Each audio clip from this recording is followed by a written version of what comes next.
So I would be delighted to welcome Michael Portillo.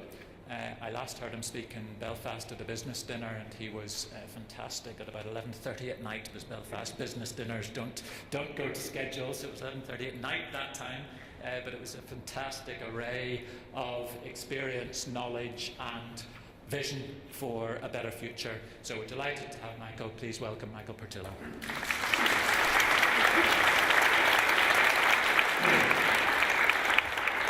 Good morning, ladies and gentlemen. Quintin, first of all, thank you so much for making it so painfully obvious to everyone here today that I'm a man with an enormous political future behind me.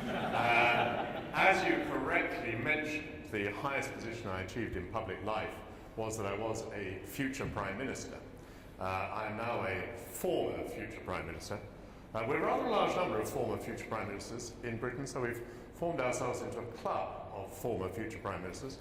Very pleased to be able to tell you today that we recently welcomed Mr. Ed Balls as a new member. And could I say how grateful I am to the Consultation Institute, actually how pathetically grateful I am to the Consultation Institute for inviting me here and plucking me from the obscurity in which I now normally reside. Had you invited me 15 years ago, my name was habitually in headlines. But my name has only been in a headline now once, I think in the last 10 years. It was running up to the last general election. There was some speculation that a cabinet minister might lose his or her seat at the general election, and the headline appeared, "Will there be a Portillo moment at this general election?" Now, for those of you who don't know what a Portillo moment is, it is journalistic shorthand for a man eating a bucket full of shit in public. Because in the 1997 general election, I lost my seat in Parliament, lost my ministerial job, lost my chance of leading the Conservative Party, all gone in one humiliating moment. And that moment was subsequently voted by Guardian readers and Channel 4 viewers their third favourite moment of the 20th century. In that particular poll, I narrowly beat the assassination of President Ceausescu into fourth place, an achievement of which I feel very, very proud. And some people have said to me, how was it that your career ended in catastrophe? And in the intimacy of this little gathering, I'm very happy to take you into my confidence. I had this constituency in North London, and I used to go there on a Saturday to a bazaar of fate. And standing by the tombola one week, there was a lady who said, "Would you mind sending me a signed photograph of yourself, please, Mr. Portillo?" Which I thought was an eminently reasonable and understandable request. But to tell you the truth, I forgot all about it. And I wasn't back in my ministerial office until the following Thursday. I used to work quite a short ministerial week, sort of John Prescott of my day. And when I got to the office, there was a letter lying open on the table. It said, "I met you at the tombola, please don't forget the photograph." It was signed Enid Snooks, and in brackets she'd written "horse face." Now don't titter, I was moved. I thought, this is fantastic. Here's a lady with a wonderful self-deprecating sense of humour, and this is by way of a challenge to me. She wants us to see whether I have a sense of humour, can I rise to the occasion. Fortuitously, by an amazing chance, I had a photograph of myself handy. And I wrote on it, "To my very dear horseface, with very best wishes from Michael Portillo," popped it into the tasteful matching frame that a Michael Portillo photograph comes in, sent it off to Enid Snooks, felt great about the whole thing. Late that day, my personal assistant came in. She said, "Did you see the letter from Mrs. Snooks?" I said, "I did. I thought it was marvellous." She said, "I'm so relieved." She said, "I thought you might not even remember who Mrs. Snooks was. I trust it was helpful that I wrote horseface after her name in brackets." So I think that pretty much explains my political career to you. I've been asked today to speak on the perils of careless policy making. So I'm going to begin with an illustration of the maximum peril. In 1990, Margaret Thatcher, who had been Prime Minister for 11 years and had won 3 general elections, was challenged for the leadership of the Conservative Party by Michael Heseltine, who was on the backbenches but at one time had been in her cabinet. And Margaret Thatcher had developed a contempt for Michael Heseltine, and when she was challenged for the leadership of the Conservative Party, the only way she could react to this psychologically was to rise above it, to pretend that it wasn't happening, to go on being supremely prime ministerial. And in those days, only Conservative members of Parliament voted for the leader, so the electorate was only about 350 people. And a brief but vigorous election campaign ensued inside the House of Commons. But because she decided to be aloof and prime ministerial, she was absent in Northern Ireland on the Friday, at a global summit in Paris on the Monday and Tuesday. And in her absence, the vote was held and she didn't get enough votes to win. And she returned to London on Wednesday, and each member of the cabinet went to see her at her invitation, and each member of the cabinet advised her to resign, that the game was up. I was not in the cabinet in those days. I was a middle-ranking minister, but I did have a strong relationship with Margaret Thatcher going back over the years, and I got in to see her, and I advised her not to resign. And she said, "I'm puzzled. The cabinet's urged me to resign. Why would you say differently?" And I said, "Because there are only 350 electors in this campaign. You know them all. You haven't spoken to one. You haven't asked a single one for his or her vote. You haven't picked up the telephone to one of them. And I believe that even at this late stage, if you were to invite them into your office and look them in the eye and get them to tell you that they're going to vote against you, half of them would be carried out of here in tears." And the look I saw on her face has never left me. It was a look that told me that she had never, ever thought about this, which is extraordinary. This woman was an election-winning machine. She won 3 general elections with big majorities. She was undefeated by the British people, and yet when it came to the biggest struggle of her life, she mounted no campaign whatsoever. And what is the explanation for this? It is, I believe, that after 11 years in the Premiership, 11 years when you are dealing with presidents and kings and queens around the world, when the matters of your own country begin to seem parochial, when you rise above your cabinet colleagues, you reach a situation where you no longer seek advice, you no longer hear advice, you are terribly, vulnerably isolated. And in this isolation, you make incredibly dangerous, self-destructive errors. And Professor Anthony King records in his book how very, very cautious Margaret Thatcher was when she first became Prime Minister. Not a reputation that most people understand, but she was incredibly cautious. And by the end of it, she had been so incautious as to approve the poll tax, the community charge. And I have no doubt that that policy catastrophe was her undoing.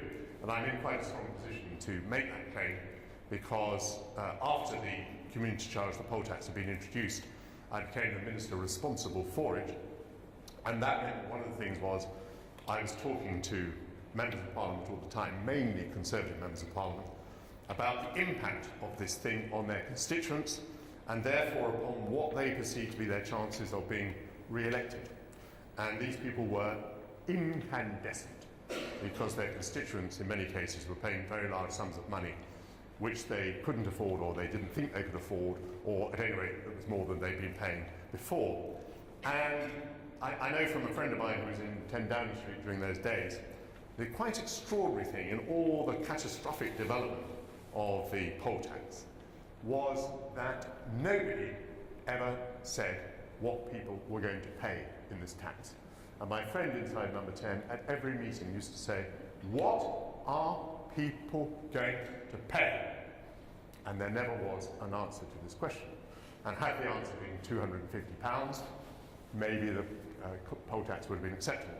But since the answer was, I forget now, 392 or something, it was a very different story. And this is, I mean, you have to read Anthony King's book to understand how the thing takes shape. But in a way, it wasn't a lack of consultation, because every leading institution said that the idea was a catastrophe. I knew that it was a catastrophe.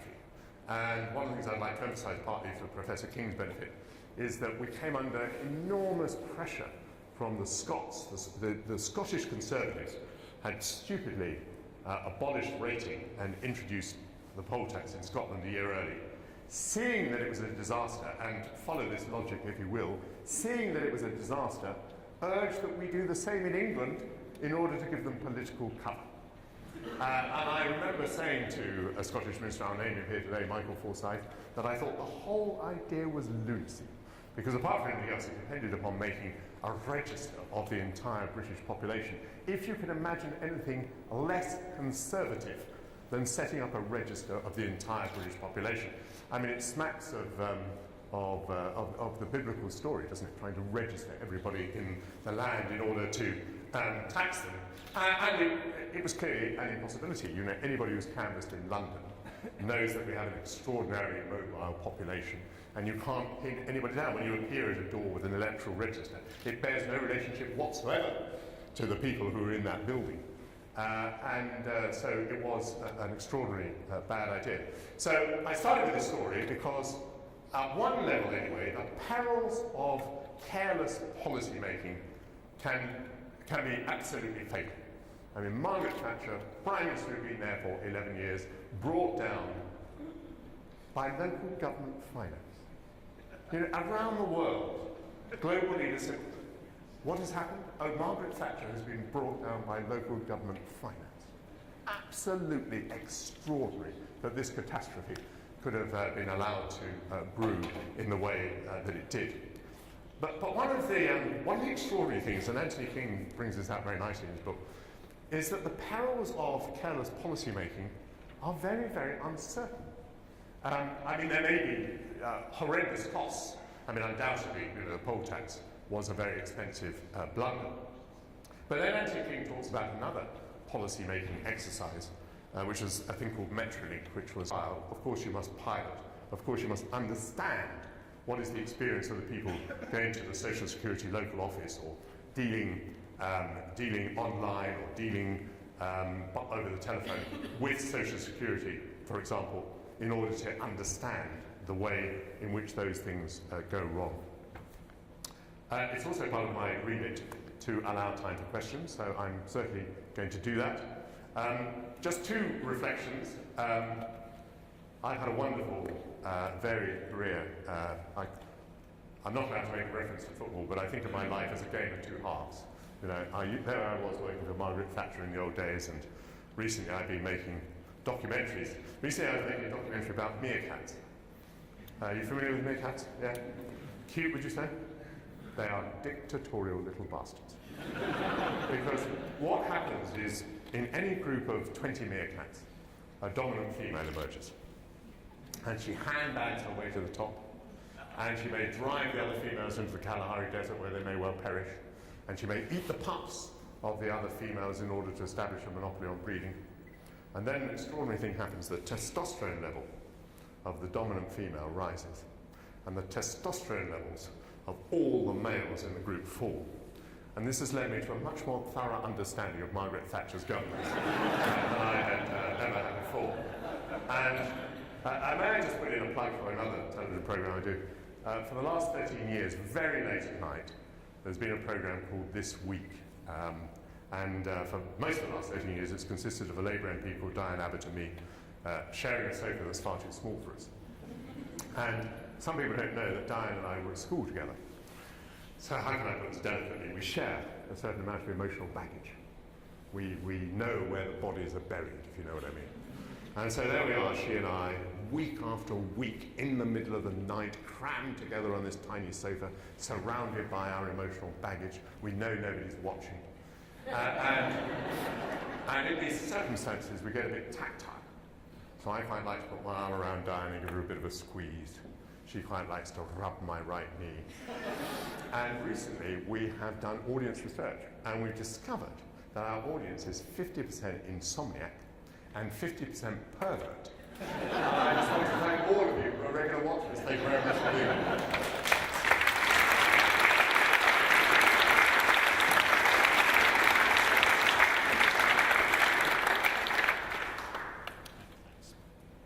Do questions. I was going to ask Anthony to speak now. Great, thanks very much, Michael. That was a fantastic survey of politics, ideology, citizenship, ideas, and peppered with blunders, perils, and some great stories. I should perhaps have warned you that Josh is doing visual minutes over in the corner there, so he's recording what's being said in pictures. So I'm waiting for the Diane Abbott knee touching. I'm waiting for the bucket of cold boke, was it? Or was that John McDonnell was going to swim through vomit? I like that image, so Josh, you can do that one as well. But it is a fantastic way of visualising some of the discussions that we're having. And I particularly like, Michael, your political analysis, because in our work in the Institute, we say that the closer you get to politicians, the more difficult good consultation is, and you've confirmed that and given us the reasons why, and simply summing it up by, if you're driven by ideology, it's harder to take account and to listen to alternative views, even if they're evidence-based. And it's that gearing and that meshing that is so difficult. I also liked your reference to the influence of lobbying in the good sense of people with expertise and knowledge saying this isn't going to work for us because the lorry will go down that road instead and it'll damage our children, but also in the bad sense of vested interests, powerful interests, money-driven interests getting their voice heard over others. And in my day job, I'm a lobbyist, so the interrelationship of good lobbying and good consultation is a perfect pitch to which we aspire, but it's tough because of the pressures that you identified. I'd like now to move on, and if I'd written a book and got reviews like this, I think I'd be pretty proud of myself. So Anthony, you've got an array of excellent plaudits, and that's what led us to read your book and to make the connection with our specialty, which is consultation. And our punchline from reading the 500 or 600 pages of your book was that if there had been better consultation and there had been more listening, because consultation is not just about broadcasting. This is the proposed option we'd like you to agree with, as Michael suggested sometimes happened. But if it was about listening, well, that won't work. Here's an alternative view. Have you seen what they're doing in Brazil on this? Have you studied the new evidence that came out? And that is difficult because most of us are trained as managers to gather information, make a decision, and then sell it. And that's where you need different skills. And I thought that the punchline from your book, Anthony, could be, if we had consulted better and if we'd listened and found the right alternative evidence, we might not have stumbled into those blunders. But I shouldn't talk about it, you should, since you're the author. We're absolutely delighted that you've accepted our invitation, and we're looking forward very much to hearing your take. And then we'll have some discussion between the two panellists and questions from the floor. Anthony, you're very welcome.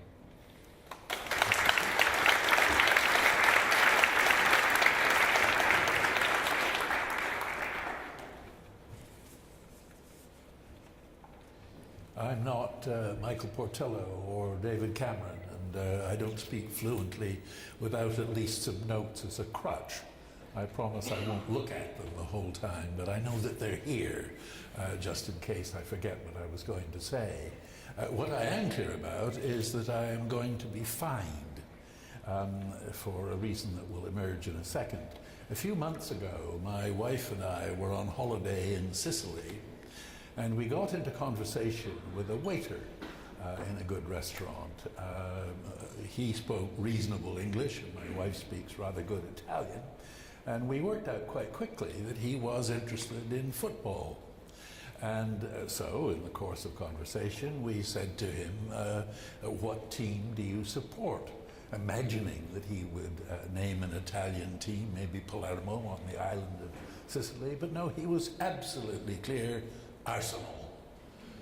It's a small world, isn't it? There we are in a small place in Sicily, and Arsenal, his principal ambition in life, as far as we can tell, was to come and watch a home match in this place. Extraordinary. Everybody in this room is interested in consultation, but let me suggest that you're mainly interested in consultation with a capital C, in an almost technical sense.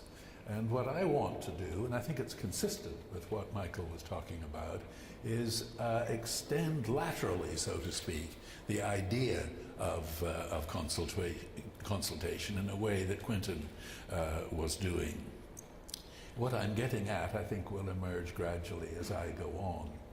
I used to be, emphasis on the past tense, I used to be a pretty well unqualified admirer of the UK system of government. And I was a pretty well unqualified admirer because it had several characteristics that I thought were admirable. One was its stability in comparison with France in the old days, with Italy practically all the time. Its accountability. Here you had a centralized system centered on London, a system in which power was concentrated in the hands of the capital G government, of ministers of the crown. And the fact that you knew who was taking all the big decisions made it possible quite easily for you to hold those people to account. The Americans have a phrase, throw the rascals out. But to throw the rascals out, you have to know who the rascals are. And in the case of the UK, unlike in the US much of the time, it's by no means clear who the rascals are. It was also a system in which it was possible for ministers to take decisions. There was less dithering than there was in many other countries. And not least, it was a country governed by people who, on the whole, were pretty competent. There was a certain amount of screwing up, for example, Suez, for example, the poll tax, for example, at least the rate at which we went into the European exchange rate mechanism in the late 1990s, in the late 1980s. Of course there were mistakes, but by and large, this was a system of government run by competent people. It was a system of which most Brits were pretty proud, were pretty content. Sadly, I am no longer the unqualified admirer that I once was. The system still produces a degree of governmental stability, no question about that. It was quite remarkable that the coalition government, Conservative and Lib Dem, lasted pretty solidly for 5 years in the way that it did. But as for accountability, it's become fairly bogus. What do I mean by that? Not that anybody's cheating. What I mean by that is simply that power and influence in the UK system of government, as in other systems of government, has become even more dispersed, even more fragmented than it used to be, to the point where throwing the rascals out may be inappropriate simply because the rascals you threw out were not the people who actually had screwed up. I mean, for example, I sometimes give a whole lecture on this subject. Who governs the UK these days? I've written a book called Who Governs Britain? And the short answer is no one. A slightly longer answer, and I've written down a list, would include UK ministers, of course, but also the devolved administrations in Scotland, Wales and Northern Ireland. People talk glibly of the National Health Service. There is no such thing in this country as the National Health Service. There are 4 National Health Services run by different governments and run in different ways. The EU, of course, about which we're going to hear more and more, other foreign countries, notably the US, multinational corporations. Ask the people of Redcar about the recent disaster that's befallen them, about which the British government can in practice do very little, probably ought not to do very much.